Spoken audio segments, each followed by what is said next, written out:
Hey, good morning, guys. Mr. Kavanaugh here. I hope everybody is doing well. I want to continue on going through the presidency, Article 2. Some things I want to look at quickly through my notes before I put them onto your classroom feed. And just to clarify some things on my notes and just speak on them quickly. I just give you some examples of through history where some presidents have pushed constitutional boundaries or their constitutional boundaries have been checked by the other branches, by the legislative branch or the judiciary. Some questions that I want you to keep in mind that you really should be able to talk about on the AP exam.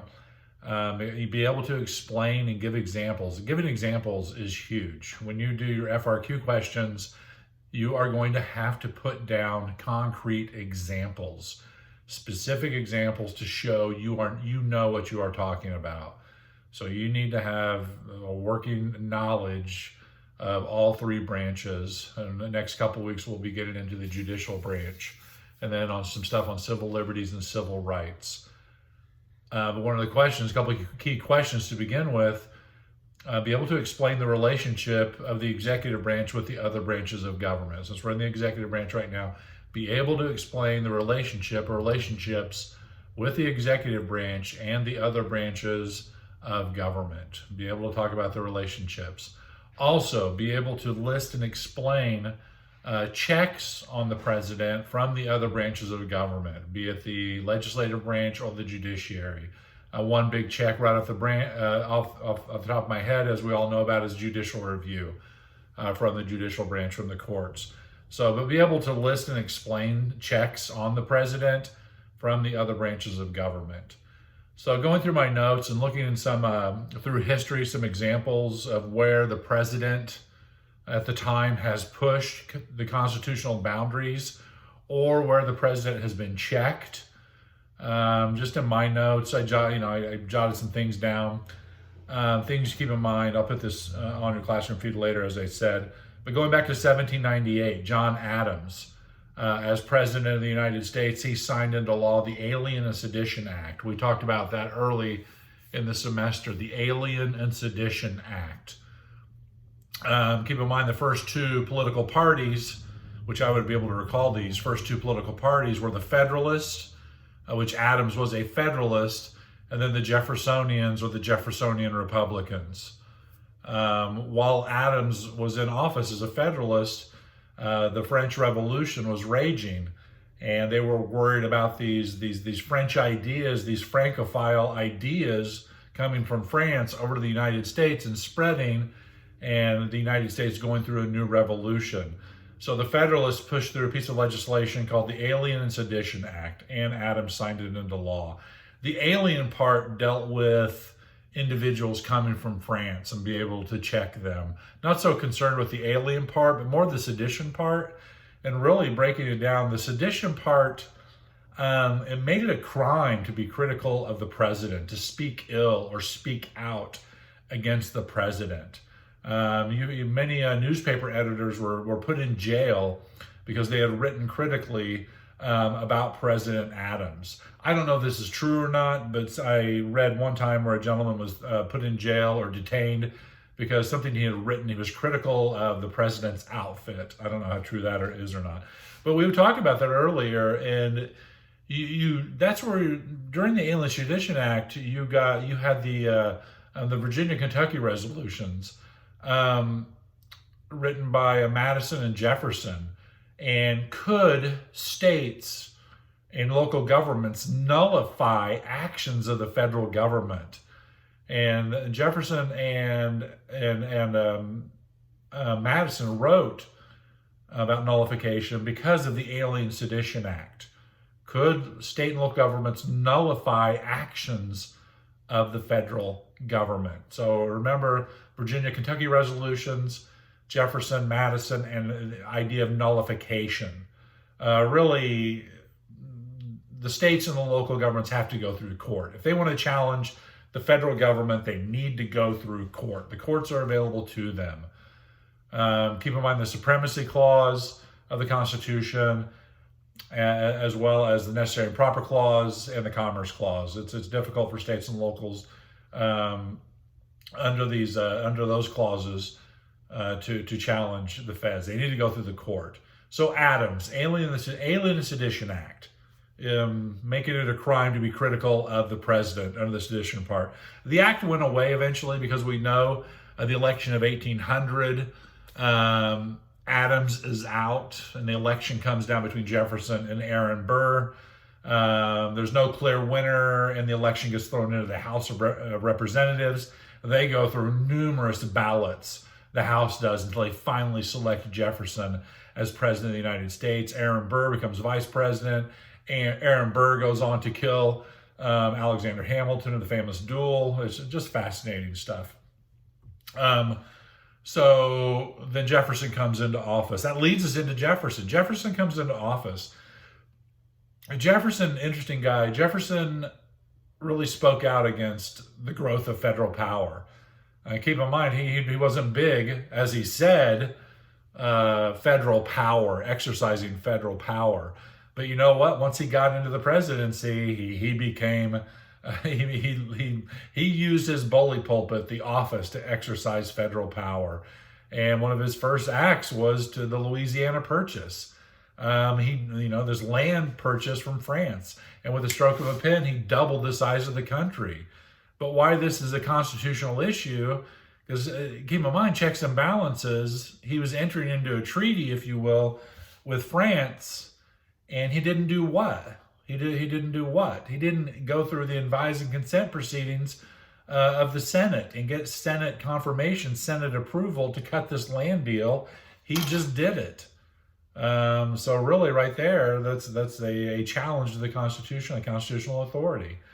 Congress, the Senate, once they saw what a good deal that Jefferson had negotiated, they weren't in a mood to challenge him on this, and we doubled the size of the country with the Louisiana Purchase. So Thomas Jefferson, Louisiana Purchase, not getting the consent of the Senate, advise and consent.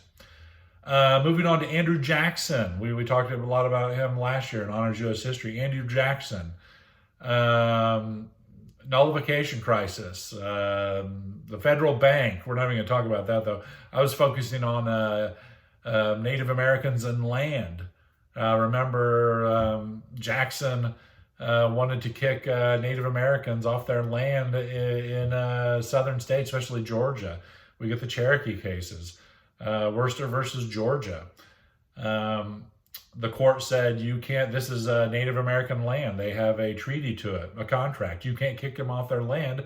It's theirs. What did Jackson say? Let me get a quick drink while you're thinking about what Jackson said. Let me back up for a second. Which Chief Justice put the Supreme Court on the map? Correct, John Marshall. Marshall said, you can't kick these Native Americans off their land. And what did Jackson respond? He said, Marshall has made his decision, now let him enforce it, knowing full well that the Supreme Court does not have an army or a police force. And Jackson, he gave the Supreme Court, the Heisman, totally disobeyed a directive from the Supreme Court, and he kicked the Native Americans off their land anyway, and he sent them on the Trail of Tears out west. So here's Andrew Jackson, just totally dismissing a directive from the Supreme Court. Wow, what would happen today if the president did that? I shudder to think. Jackson, let's move past Jackson. Let's go to Abraham Lincoln. Whoa, Abraham Lincoln. Abraham Lincoln comes into office. One of the first things he does is suspend habeas corpus in Maryland. The president can't do that. The president doesn't have the authority to suspend habeas corpus. Constitutionally, only Congress can suspend habeas corpus. As we talked about last year, the president suspended habeas corpus in Maryland because there were numerous Confederate sympathizers, as well as Confederate-leaning newspapers who were writing all types of articles about Lincoln and the Confederacy versus the Union. And Lincoln was so worried that Maryland would fall to the Confederacy. So Lincoln had a lot of these newspaper men and editors rounded up and locked up. The reason, he did this because he could not have Maryland fall to the Confederacy because then Washington, D.C. would be in Confederate territory, because you already have Virginia on one side. If Maryland goes to the Confederacy, then Washington, D.C. is in Confederate territory. But did Lincoln have the authority? No, he did not. But he did it anyway. And many people say, wow, this guy's an imperial presidency. He really is. But what would you have done if you were in Lincoln's situation? Remember, Lincoln was all about, no matter what, preserving the Union. Preserving the Union. Congress did come back and get his back and suspend habeas corpus, but Lincoln pulled the trigger before congressional approval. Also under Lincoln, Lincoln issues the Emancipation Proclamation. The Emancipation Proclamation, freeing slaves in areas under rebellion. Remember, he didn't authorize their freedom in border states. He didn't want to piss them off. So Lincoln orders the freeing of slaves in areas under rebellion. How can he do this? Because if you back up for a second, Lincoln believed that the Confederacy, they never left the Union. These states were still part of the Union, only being led astray by a few radicals and bad apples. And so Lincoln still believed that the laws of the land still were in place in these areas. Well, if that's the case, then if you go back to Dred Scott versus Sanford, slaves are property. How can Lincoln, how can a chief executive take people's property? Interesting question. Lincoln did.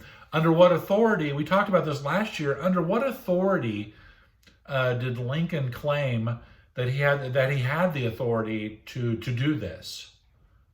You are correct. Under Article 2 of the Constitution, Lincoln making the argument under the Commander-in-Chief's clause that during the time of military action, he did have the authority to do that. That's Lincoln's claim. So Abraham Lincoln, habeas corpus, Emancipation Proclamation, other issues as well during the time of war. Following Lincoln, Andrew Johnson, Lincoln's former vice president, or Lincoln's vice president. Lincoln is assassinated, Johnson takes over. Johnson, wow, what an interesting guy. What an interesting guy. Had like a 6th grade education, drank like a fish. I think he showed up at the inaugural drunk. I think he's buried also with a copy of the Constitution underneath his head. I may be wrong on this, but I don't think I am. The only former president to be elected to the Senate. So there's a Jeopardy question right there. Andrew Johnson, first president to be impeached. He's impeached. If you recall, we talked about this last year. What is he impeached for? There's a variety of charges, but the big one is violating what's called the Tenure of Office Act. He could not fire anybody with congressional approval. Keep in mind, Congress set a trap for him because radical Republicans in Congress, they hated him. They wanted to get him out of the way. They felt Johnson was being too lenient on the South, the former Confederacy. And the Republicans in Congress, they really wanted to smack the South and the former Confederacy around and make them jump through all types of hoops before they rejoined the Union. And so radical Republicans in Congress were beefing with Johnson, and they wanted to get Johnson out. So he was impeached in the House. Keep in mind, if you're impeached in the House, it doesn't mean you are kicked out of office. What happens next? If you're impeached in the House, what happens next?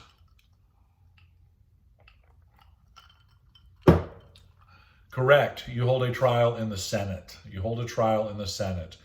Really, Johnson missed being kicked out by 1 vote. So Johnson stays in office, but he was impeached though. Moving past Johnson, I jumped to FDR, Franklin Delano Roosevelt. Some stuff we've already talked about him. Keep in mind, FDR comes in replacing Herbert Hoover during the height of the Great Depression. FDR ushers in his program known as the New Deal. And so he is just, first 100 days, FDR is just throwing all types of legislation against the wall to see what sticks, to get America going again. Keep in mind, this is a federalism as well. Remember federalism regarding this. Many of his New Deal programs, though, are declared unconstitutional. The courts shoots a lot of them down. FDR's pissed, so he threatens to do what? Correct. He's going to pack the court, his court packing scheme. He's going to add justices to the court until he gets a number that is beneficial to his New Deal policies. Also, FDR, keep in mind the internment of Japanese Americans during World War II. A very bad time in our nation's history. Their only crime was that they were of Japanese ancestry. But he issued executive order, I want to say 9066, I can't recall, ordering that Japanese Americans, especially on the West Coast, be rounded up and be interned, if you will. There were challenges to this executive order. Actually, the famous challenge is the court case, which you're familiar with, is Korematsu versus the United States. Fred Korematsu. He lost, though. The court shot down Korematsu's request and backed the federal government. So FDR, constitutional issues. Next, following FDR, Truman. A quick constitutional issue regarding Harry S. Truman. During the Korean conflict, there are tense labor negotiations going on with organized labor and the government. Organized labor is going to go on strike. We need steel production for the war in Korea. And so Truman is going to nationalize or take control or seize control of the steel mills. Ooh, whoa, hold on, what? Which exactly, and there's a challenge to this called, in the court case, the landmark decision is Youngstown Sheet and Tube versus Sawyer. In the court, I believe in a 6-3 decision, they shoot down Truman and the federal government, saying, you don't have the authority to seize a private company, so back off, Jack. So Truman and the seizing of the steel mills, it's a no-go. Next, next. I'm going through a lot here. Sorry, I'm going really fast. I jumped to LBJ, Lyndon Baines Johnson. Vietnam is escalating. Johnson wants more money and troops from Congress. He wants a clear authorization from Congress. Johnson, his advisors go to Congress and say, hey, one of our ships was attacked in the Gulf of Tonkin, which is a body of water right off the coast of North Vietnam. One of our ships was attacked by North Vietnamese patrol boats. We need to protect ourselves. Congress, being pissed that our ship was attacked, Congress authorizes the Gulf of Tonkin Resolution, in a sense giving LBJ a blank check to escalate the war in Vietnam, which he does. Wow. But then it comes out later. We did have a ship there, but it was not attacked. Congress is not happy. Congress felt that they had been lied to or misled. The administration was not truthful to them. You pick whatever you want there. So Congress comes back and they're going to check the president on this. And Congress pushes through the War Powers Resolution. I would be familiar with this for the AP exam for sure. The War Powers Resolution of 1973. And by the time it snakes its way through Congress and gets to the president's desk, LBJ has left office. Gives that famous speech, and I will not seek, nor I accept my party's nomination to be your president for another 4 years. Famous speech, LBJ. So LBJ is out. That brings in Richard Milhous Nixon, and the War Powers Resolution lands on Nixon's desk for him to sign, knowing that this is going to limit the president's power and his war-making ability. Nixon vetoes it. Wow, Congress is still pissed for being not fully told the truth to. Lie, such an ugly word. Congress overrides Nixon's veto and passes it into law without his signature. Whew, it's on. The War Powers Resolution of 1973, look that up, do some research on it, but quickly, it's put in place to limit the president's ability to make war or send troops around the world. Some provisions within the War Powers Resolution. The president has to consult with Congress within a certain time frame, and he has to continue to keep coming back and updating Congress. But the thing is, Congress can pull the plug on military action at any time. Why can Congress pull the plug on military action at any time? Keep in mind, Congress, like my wife, they control the money. They control the purse strings, and that's where the money comes from. And they could cut off the funding. It's very in this day and age, it's very unlikely that Congress would do that. That would look bad for them politically if they voted to cut off funding for a military action. That would not play well during re-election time. But that's under the War Powers Resolution of 1973, which doesn't get a lot of play today, but it's still there, and it was a check on LBJ and future presidents and their war-making ability. Back to Nixon. Nixon, Richard Milhous Nixon. We talked about this before. Nixon, word association. Richard Nixon, exactly. Watergate. We've talked about this before as well. Watergate. Actually, what is the Watergate? You know, it's a large building in D.C. It's a huge complex, hotel, business section, condominiums. Nixon. It all comes out. Nixon's involvement in the Watergate scandal, where individuals were there in the Watergate to plant listening devices in the Democrats' national headquarters. It goes all the way to the top. Investigations ensue. They start working on articles of impeachment.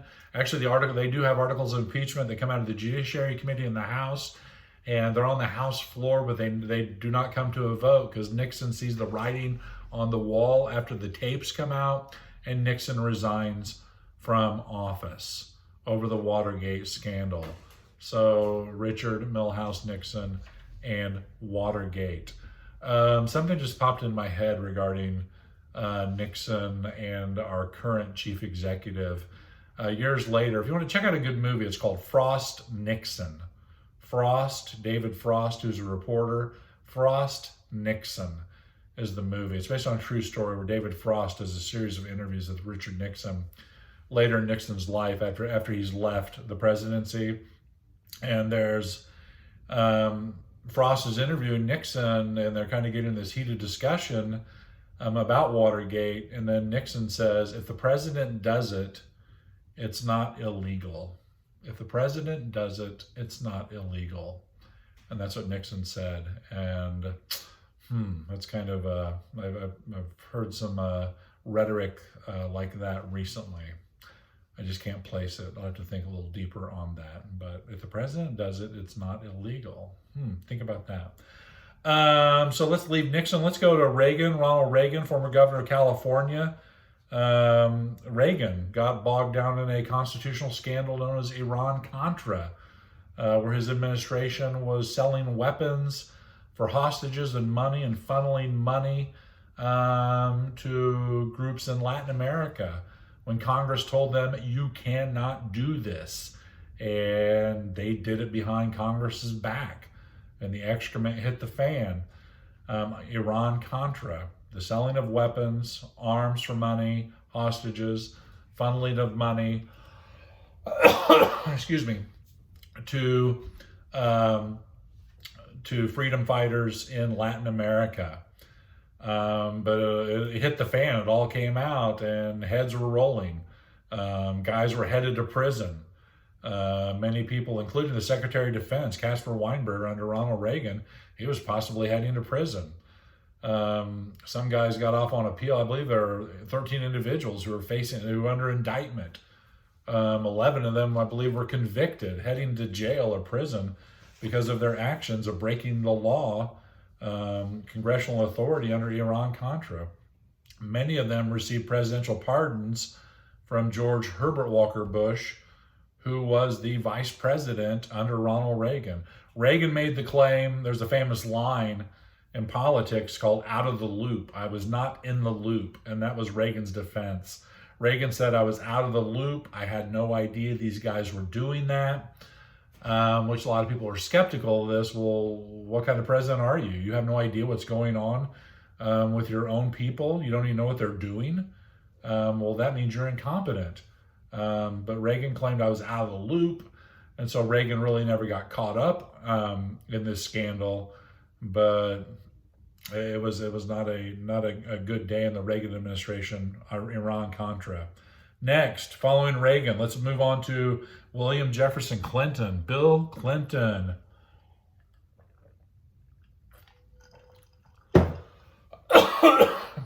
The comeback kid, Slick Willie.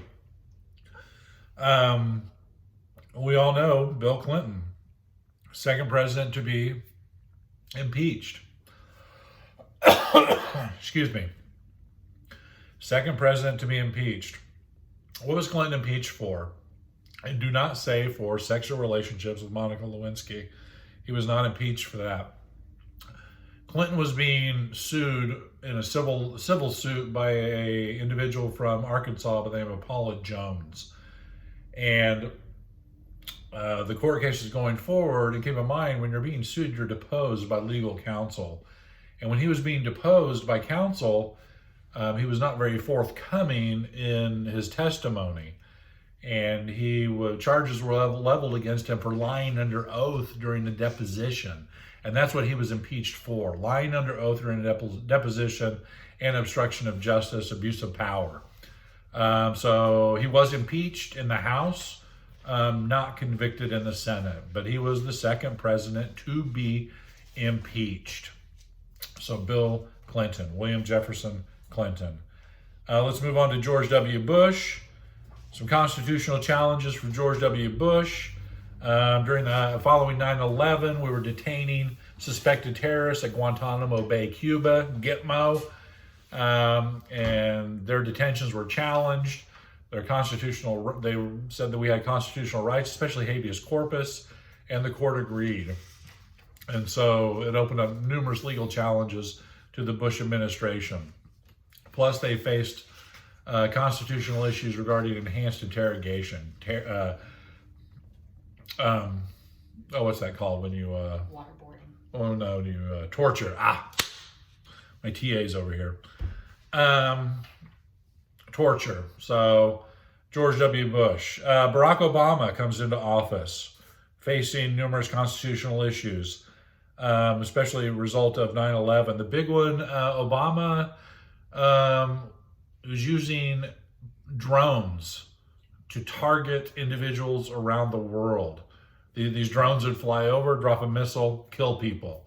And their drone game was, wow. They like to use these drones. But they got caught up in some of these drone attacks because some of the individuals they killed were real American citizens. They were working in the Middle East, and they were probably bad people, but technically arguments were made, hey, these are U.S. citizens under the 14th Amendment. They were born in this country. These protections available to them, due process. So a constitutional issue is bubbling there. Not a lot came from it, but it was there. So Obama and the use of predator drones targeting individuals around the world. A gentleman, what's the one guy's name? Alaki, I believe it was his name. U.S. citizens. Lastly, Donald J. Trump, Donald John Trump, the third president to be impeached. We just went through all of that. He was impeached, but he was not convicted in the Senate, and he still is in office to this day. So those are some of the presidents and some constitutional issues that I want you to think about. There's more. You can do your own research on it, or for some of you think about something else. But these are some of the ones I was just thinking about. But again, go through these, commit some of them to memory, because you may have to talk about them when you talk about presidential powers and checks on presidential powers during the AP exam on your FRQ questions. Again, if you have any questions, please get back to me, and I will get back to you as soon as I can. I hope everybody is doing well, and I hope I get to see you soon.